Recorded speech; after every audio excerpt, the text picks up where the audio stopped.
guys, I am Chris Kaler. And I'm Amber from Kyuujin Cosplay, and today we are back again, guys, with The Lost Kingdom. First episode of season 4. Yes, last episode. We were still mourning Aethelred's death. Yes, which happened in episode 9. Everyone else was also mourning. And not just him, but also... Uhtred. Thura. It's True, true, she died in the beginning of the episode. Don't remind me! Yeah, so that happened, and basically Aethelred's wife was taking over, and she wanted everything to go not the way Aethelred left things. So let's cast away Uhtred, let's cast away Bioka, let's make sure that this place is Christian and just Christian. She wanted to purify the place. Purify, yeah. I mean, she's afraid for her son, and I get that, but she was sending away their best warrior in times of war. So, not a good plan. So, Uhtred basically had to speak for himself, which he did. That was a great speech, and he called Aethelred his king. He did! He was dead, but still he called him his king! Yeah, he was just raising him up on, you know, the way that Aethelred kind of always said he wouldn't, you know? You're never gonna do that to me, you're never gonna say that about me, but then he did, and that was just everything we expected, and it was great. And Edward listened. He didn't listen to his mom. He listened to Uhtred and he pardoned him. And they planned for the attack with the Vikings, which worked, and they won. And we finally get rid of Aethelwald. Yes, we killed Aethelwald, and Ragnar passed on to Valhalla. And Strait of Light. Yes, and it was really a good ending, because I mean we were about to lose in the beginning, and then Aethelwald's ally in Wessex turned on Aethelwald because he's fighting for his country and his kingdom, so that's great. And he still died, but we won against the Vikings, so I think none of the leaders died though. No. So we're still gonna have to deal with them, but at the moment, Uhtred is free to help Edward and eventually, you know, look towards Bebbanburg. Finally! There's only 2 seasons left. He has to start. It's been 84 years! Yeah, well, I mean, the show, it doesn't look like he's aged much, but we do go quite a bit, you know, in time, forward in time, so eventually it will have been at least maybe 20 years, because Edward is almost... Edward was a baby. A baby, he's like what, 16, 18, yeah, something like that. And I mean, he wasn't there when we first arrived, if I remember correctly. In any case, time is passing by, and Uhtred needs to start focusing on his goal, which hopefully he will. But for now, let's see what happens in season 4. Let's see how Edward handles being king, and let's see what the Vikings are gonna do next. We also need to see how we're gonna deal with the threat from Mercia, because Aethelred is still alive and still doing shit. He's been alive for way too long, so maybe this season? I'm still waiting for my sleep of the sword. I know. If he actually dies, you know, in an accident or something, I will be happy. Okay, so let's jump in this episode right away and see what they have in store for us. Don't forget to subscribe if you want to know when these episodes come out, and check out our Patreon for the full reactions. Let's go! Let's go! No? I am Uhtred, son of Uhtred. Every time. Born a Saxon and rightful heir to the great fortress Bebbanburg. It's great that he reminds himself that every episode, because he seems to have forgotten. Or I mean, I say that, but then no one gave him the chance to fight for it. Throughout all my victories, defeats, loves, all the different hairstyles. I have stayed true to my conviction. Bebbanburg. I will one day return to Bebbanburg and overthrow the man who will stop at nothing to have me I am killed. excited for this to eventually happen. Hopefully. Please. Because like at hype this point... this up and deliver, please. Like at this point his uncle is gonna die of old age. I'm here to conquer Bebbanburg. Your uncle is dead. Who are you? Great. Stuff isn't all good in Bebbanburg. Maybe we're gonna take back Bebbanburg right now. But then if they are weakened by this, we can take advantage. Be easier.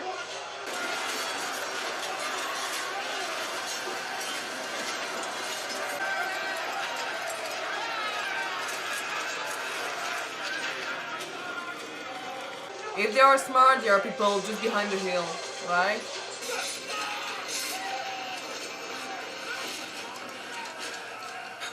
Oh fuck. My freaking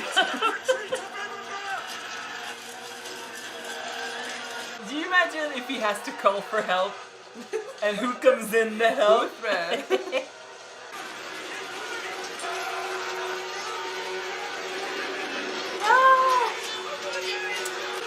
Sorry. And they would have had time to let Yeah. them in. This is a bit bad. Like, I don't know where his men are, but it didn't look like he had much or many left. I don't think he has that many allies either. He's supposed to be allied with, I don't remember his name, the king who betrayed us.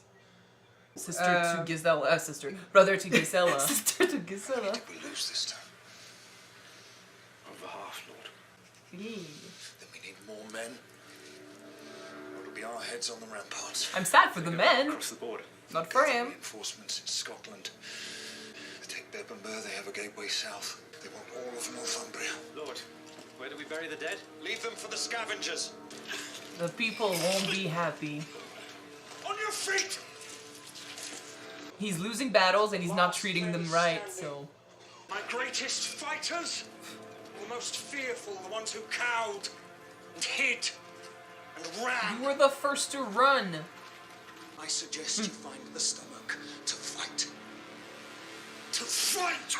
Jesus. Or leave! There's no place for doubt or weakness. It's not fair to say that because it's I their understand home. why he's saying that, but your men still need to rest. No, there are speeches that inspire people, and there are speeches that make you feel like you're nothing. That's one of them. This fortress will not fall. Cut your losses and understand that you've lost already. That's what he should probably do. Hey! So they are seeking out Bebbanburg. We are taking our home back. We fight on for Bebbanburg! For Bebbanburg! I know you lost, man. In a fight, when you're this weak, you gotta understand that, you know, choose your battles. He has no allies, he has no men, you gotta retreat or do something, but this is not gonna make you win anything. Your men are sick, your men are tired, and you're treating them like dogs. You compare that to a speech of Uhtred or a speech of even Alfred. Edward is better and he's a fucking kid. Even when they are not winning, they manage to inspire your confidence and strength. This is not that. Well, we never said that he was a great leader, right? Right? Yeah, exactly. That's why I'm like, I feel bad for the guys, for the men, But not but for him, him. I'm like, Not for fuck him. you.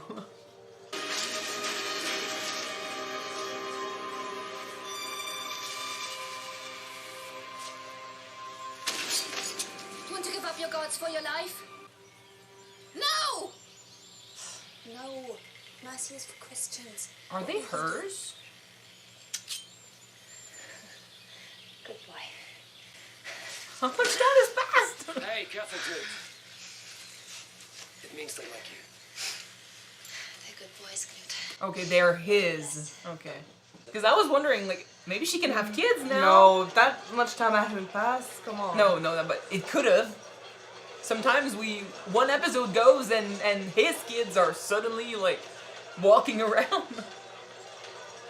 Because I had a little bit of hope that, like, I would not want her to have kids with him, but at the same time, her having kids would be great. Yeah. To the settlements until the winter. We must hide you away while the men go to war. And any of you caught humping a Saxon will be executed on our return. It feels like we're introducing a lot of children. I don't feel comfortable. Because if the show tries to do like Viking did, They always we know die. how they treat children. Yeah. Arslicker.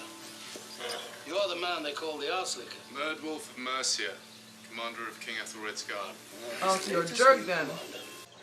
So he's making nice with the Vikings. Now I heard there was a Dane who was willing to betray his kinsfolk for money. Oh. Where's Knut taking his men? Ireland. A cousin Sigtrygg is being held captive by the natives. Women are going to local settlements, so there will be warm tits to return to. Why do you tell us this? I no longer want war. I'm too old to sleep in the dirt.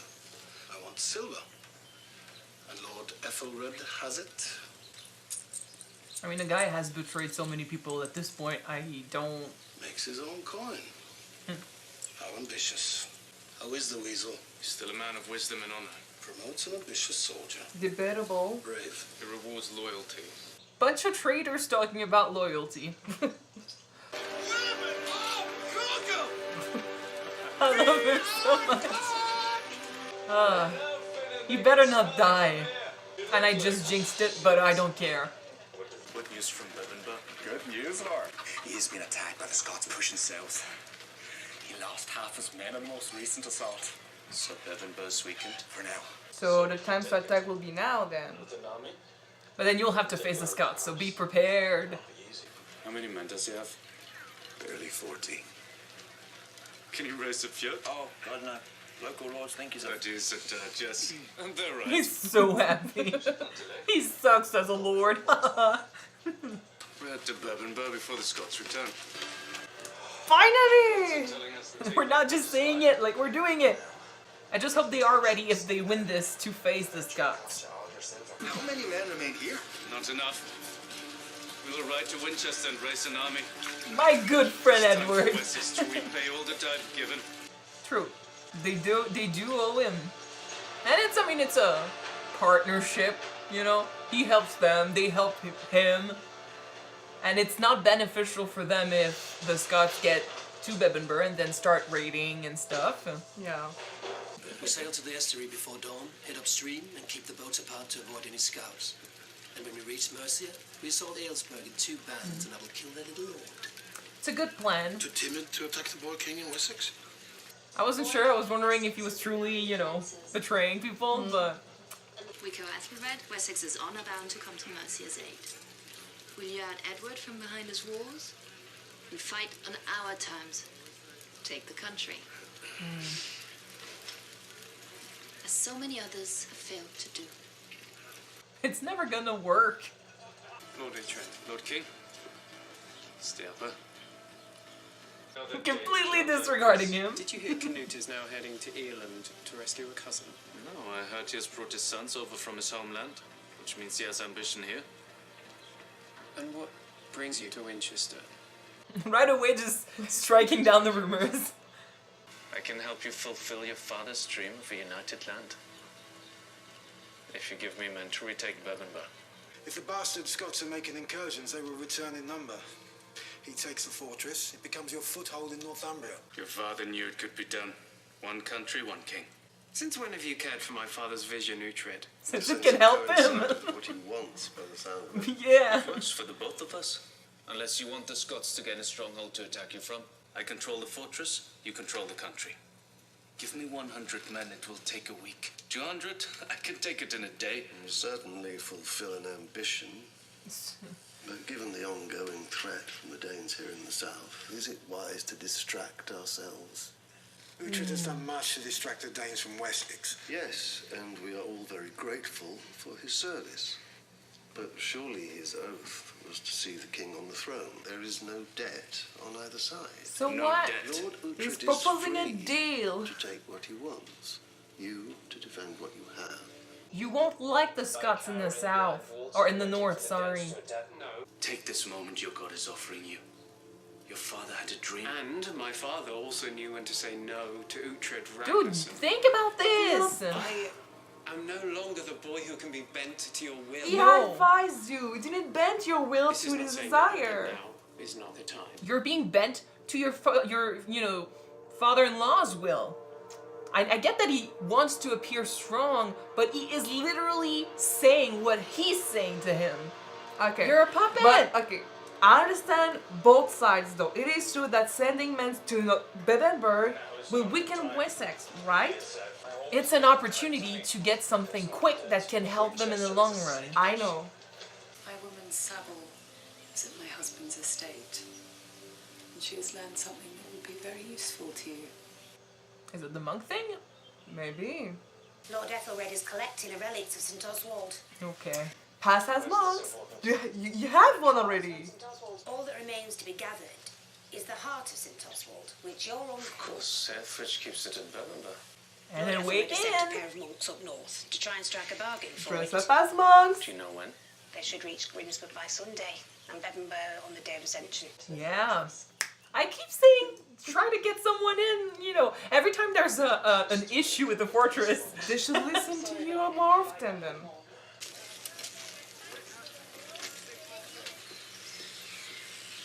They keep showing us the Thor's hammer on her neck, which is the same as Uhtred and his gang, so... Yeah.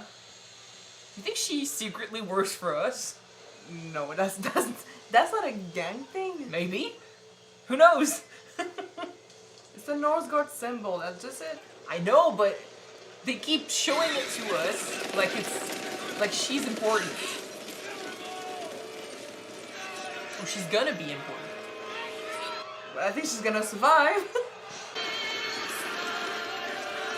It was a question of timing. It was really close.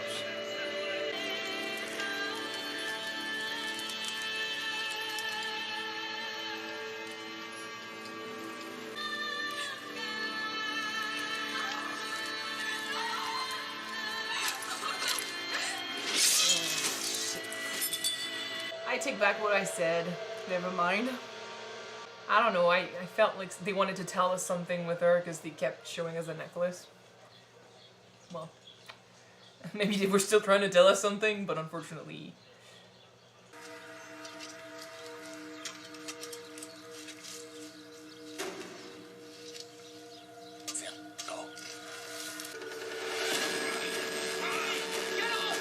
He's a sinner, Father. He's a sinner.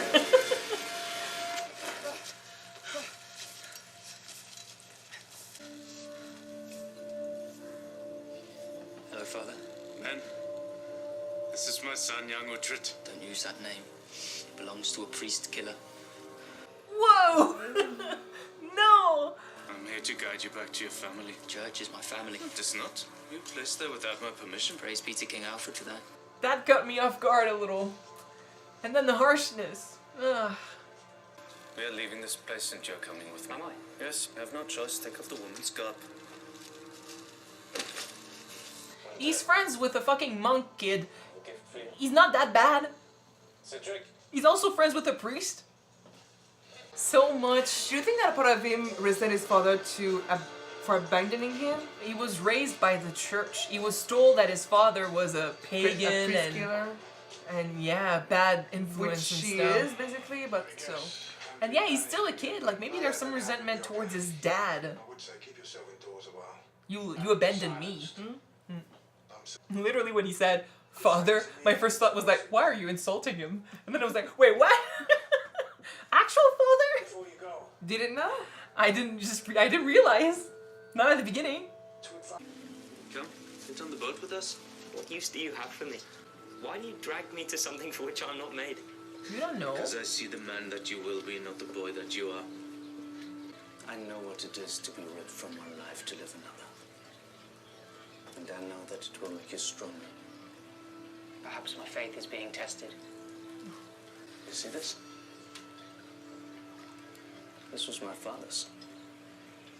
One day it will be yours. It is fate. It doesn't feel like fate. It feels like penance. There was a part of me though that loves this. Will the father be able to accept his son's faith? And will the son be able to accept his father? It's always about duality. Yep. You might enjoy this life. And Well, like I said, there's no reason. Just look at Oxford. It was the same before, right? Like I said, I was about to say, like, there's no reason because we've got people who do both. We literally have 3 friends that are devout Christians and are also, you know, they still know loves him. us Yeah. on our side. We're coming, bitch! It's time! After so long! It's gonna be next episode, but it's okay!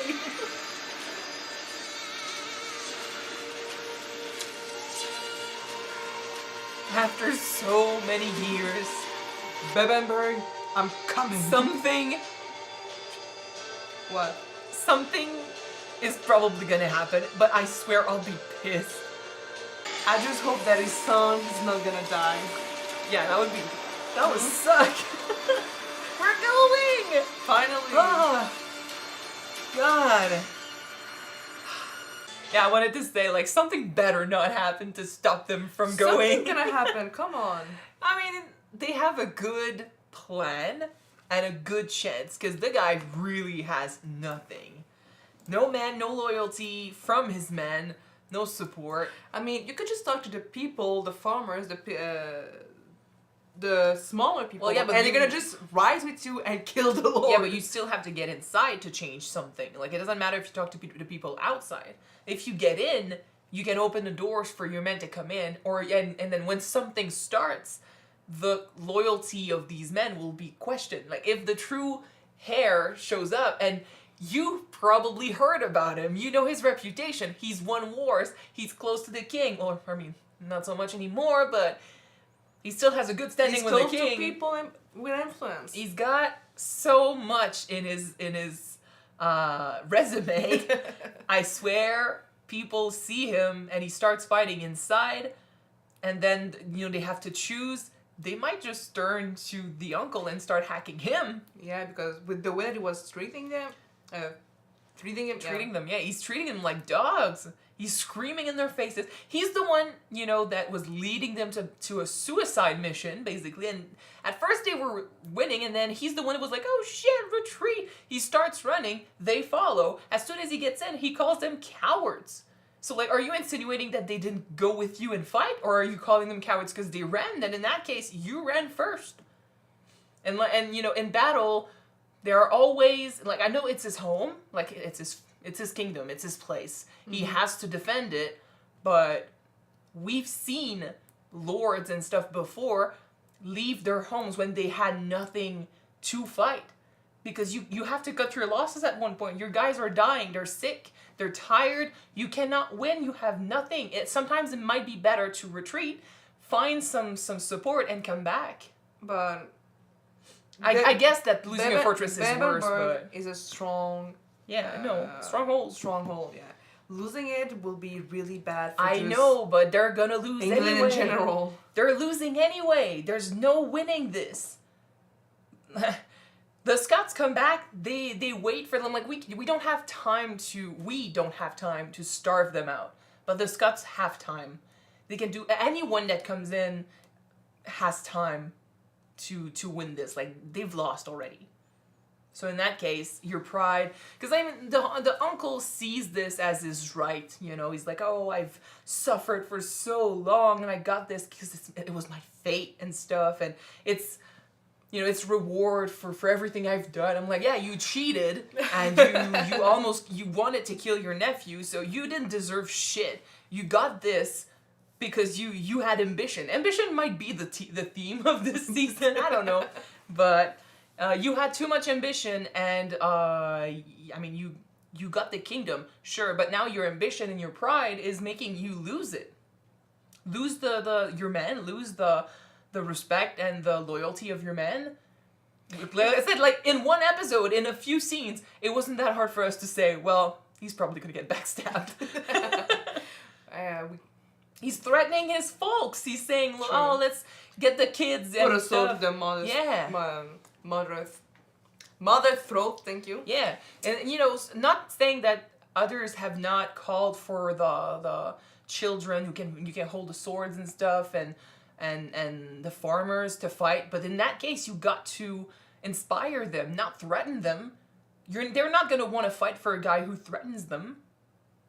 Leading by fear works sometimes. Lead you so far, yeah. Yeah, that can only go so far. It's true.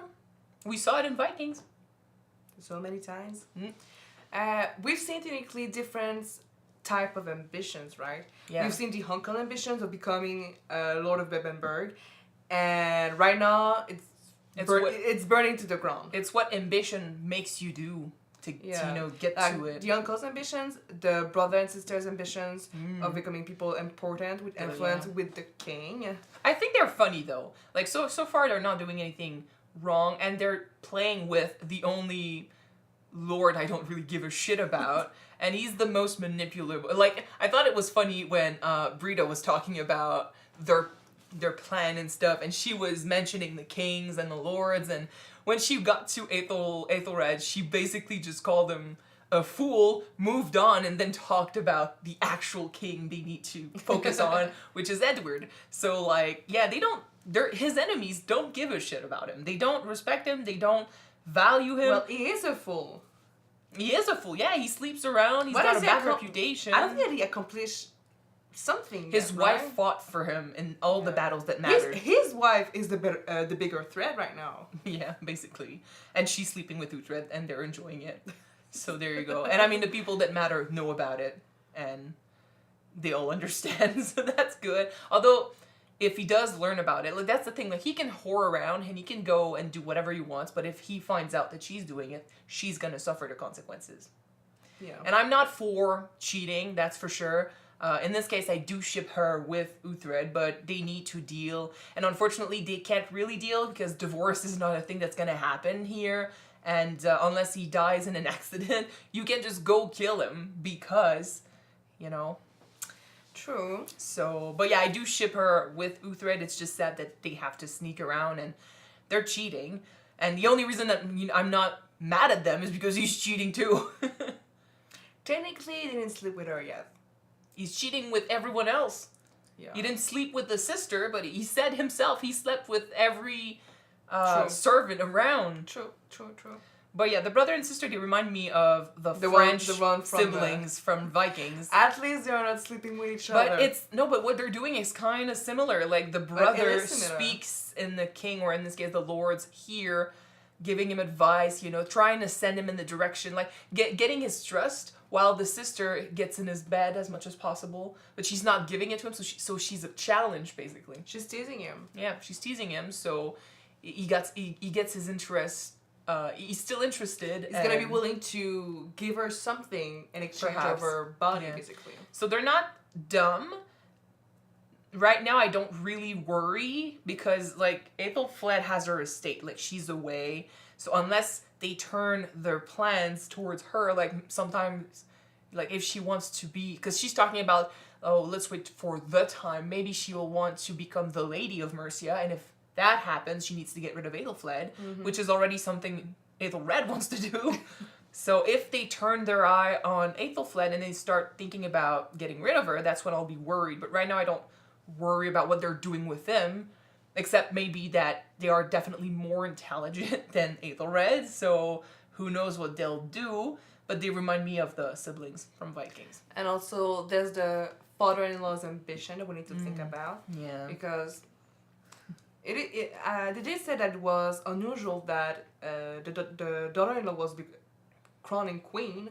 He's putting while her forward the mother is still alive, right? Well, he doesn't want another person to hold power because he got himself in Edward's good graces, and obviously Edward having lost his father, I feel like, you know, there's this other father figure who turns up and he's kind of guiding him and he's telling him, you know, what he should do. Like, he's not pretending to manipulate him, but that's definitely what he's doing. Like, he's giving him advice, which I think, as a kid... It's not a bad thing to give advice. No, that's not not... on the reason why he's doing it. That's not exactly what he's doing, though. He's got his ambition, he knows what he wants, and he's pushing Edward in that direction. Because what Uhtred came up with here was also in their interest. And he made him completely disregard what Uhtred asked because of what the other men thought was important. It wasn't Edward's idea at all. So that's why I'm saying he's giving him advice, but truly what he's doing is speaking through his mouth.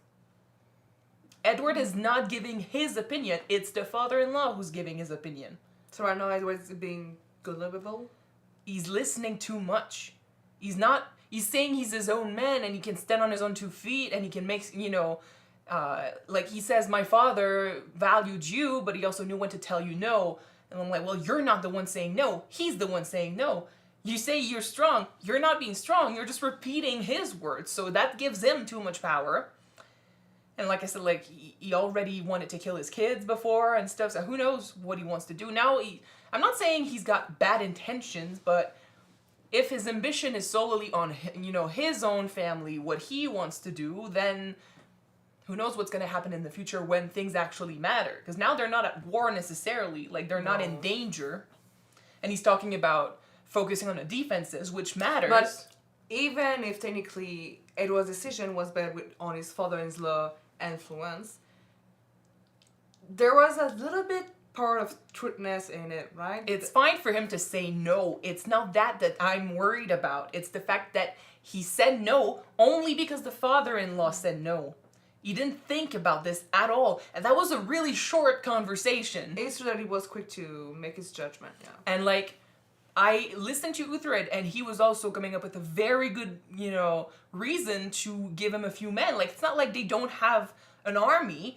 He gets Bebbanburg, they have a kingdom in the north, and if they don't get the north, eventually the north will come to them, and they will be in danger. And it's not just about that, it's also about keeping your allies. Like, the father-in-law was saying, I keep calling him father-in-law because there are so many Aethel something in the show. Aethelred, that's his name? I don't remember, but still. Aethelred, yeah. He's saying there's nothing owed between them anymore. I'm like, Uhtred did so much for you, there's always going to be something owed Just to him. give him something, a gift. It is true that he needs to make allies. No, but he was,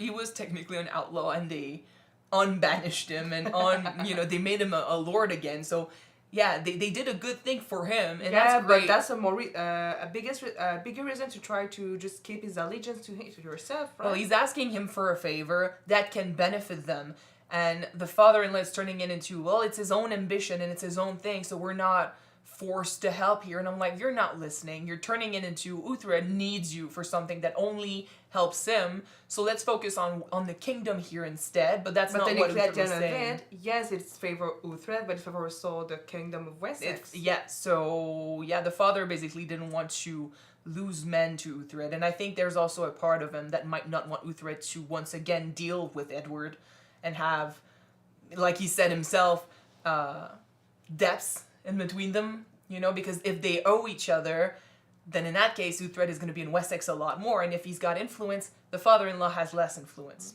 So it's always a power play. True. In any case, Edward right now worries me because, like I said, the father-in-law is speaking in his place, and the only thing I'm happy about is that he's pushing his mother away. But if he pushes his mother away for the wrong reasons, to let him, get in her place, that's not good. True. I was so glad that Bioka told Aethelred her truth. C'est quatre vérités in French. Her fourth truths. He put her at her place. Yeah. It's a French expression. Yeah, he put her at her place. It's true. She banished a girl that loved her son, that her son loved, with a legitimate wedding, a legitimate heir to the throne. She made sure he was surrounded by these people. And now these people are taking advantage of that, and she's not happy about it, but you're the one that made that bed. Lie in it. In any case, we'll see what happens. Right now, they're not in danger, but since Knut has this plan of let's pretend we're leaving and then we'll attack and stuff, they will show up eventually, so that's when they'll need help. That's when they'll need Uhtred, so we'll see what happens there. But in the meantime, we need to focus on Bebbanburg and Uhtred and his son's relationship. When he showed up on screen, I did not know who he was. And then he called... Really? Because I caught it on so quickly. When?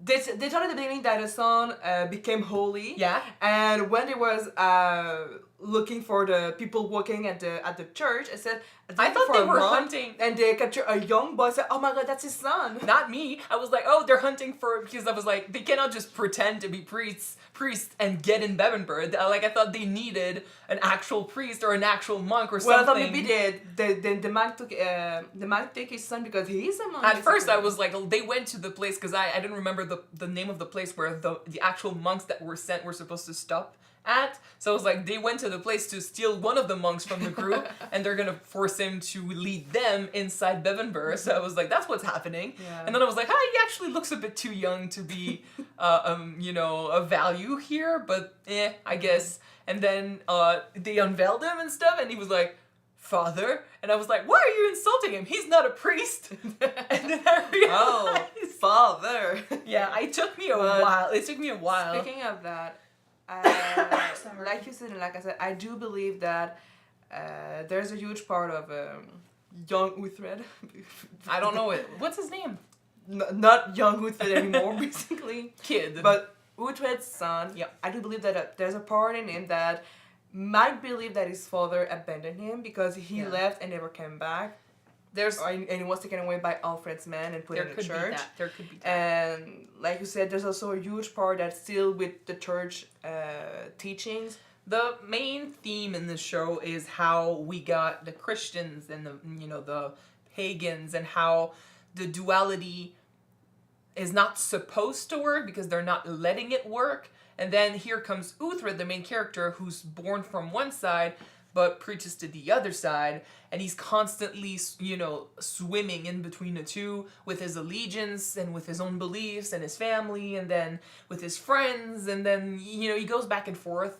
That was the main problem with Alfred. We kind of won over, the guy in the end, but Beocca had his moments also, Hild had her moments also. There's always been this duality, and once again, I think the duality this time is going to be the son, which makes sense, but I really love this. Honestly, I would love if the son will stay a devoted Christian. I don't and care. for Uhtred to accept it.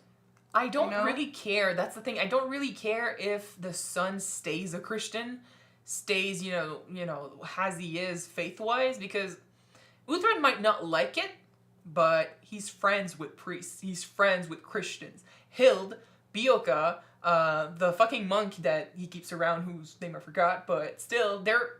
Osford, there you go. You forgot Osford? Yeah, I forgot about him. They all keep crosses, they all, show their faith, they all pray, they all give him their blessings, and, in a form of prayers. Yeah, but if you remember the first time that, Uhtred, firstborn, with his first wife. Died. Yeah, what's the point? But before he died, he basically told his first wife that he wanted to... she baptized him, and he was angry. C'est quoi le terme dénigré? Insulted? No. When you when I'm saying that you're not my son anymore, something like that. What's the term? I'm trying to look for it in English and in French too. Je te renie. Yeah, something like that. In French, it's renier. He disowned him. Disowned. Thank you. Okay, he basically said that he wanted to disown him. Yeah, but he still cried like a fucking baby. That's his baby. I'm sorry. That was a baby. That got harsh. He still cried. It's his son. I know. And that was a younger Uhtred who changed a lot since then. Immature since then, it's true. And like I said, he's friends with a lot of Christians, and they're fine with it. It's a learning process. The kid might enjoy this other life. Like, it's about choice. Like, you've been shown one side of life, I'm showing you another, and honestly, if you had stayed with me, that's the life you would have had. So try to see if there's something you like in there. I get it. And he's being nice about it. He's kind of saying, I'm focusing on the guy you'll become and stuff. Like, I don't see you as weak or anything. Like, I trust you to come in on this with me. Like, he's being nice about it. He still stole him away from his life. So it's going to take a minute. It's going to take a minute. Start with the big words, abduction. He did. Abduction par là. He did abduct him. He took him. But then again, like, Uhtred actually ended up enjoying his life with the Vikings. And now that's the main problem. So he found a new family. It's now his kid's faith is stopping him from enjoying life with his father. So we'll have to see if he can adapt, if he can accept it. At least to give him a choice to decide which life he preferred at the end, right? Well, let's see where it goes. But I'm happy that he's back, he's in the picture, and he's an actual character, because I really love father and son's relationships in shows and movies. So, and for Uhtred to also have to, be careful with this and try to find his words and try to sweet talk him into, Beocca's gonna be there to help them, right? We'll see. But I'm happy that he's there. So let's focus on Bebbanburg. Let's start this season. It's been so long since we left Bebbanburg, which is why I don't have actual faith that they will get there next episode. Please, they hyped this up for so long. Do not let us down. Yeah, but they could definitely have something happen that stops them next episode. But then, like, it's the perfect opportunity, though. So, in any case, that's it for episode 1. Hopefully you guys enjoyed it. If you want to watch the next episode right away, it is on Patreon already. You can check it out. The link is in the description below. And if you don't, the next one will be up on YouTube next week, guys. So keep an eye on it. I'm gonna see you next time. Bye. Bye, guys.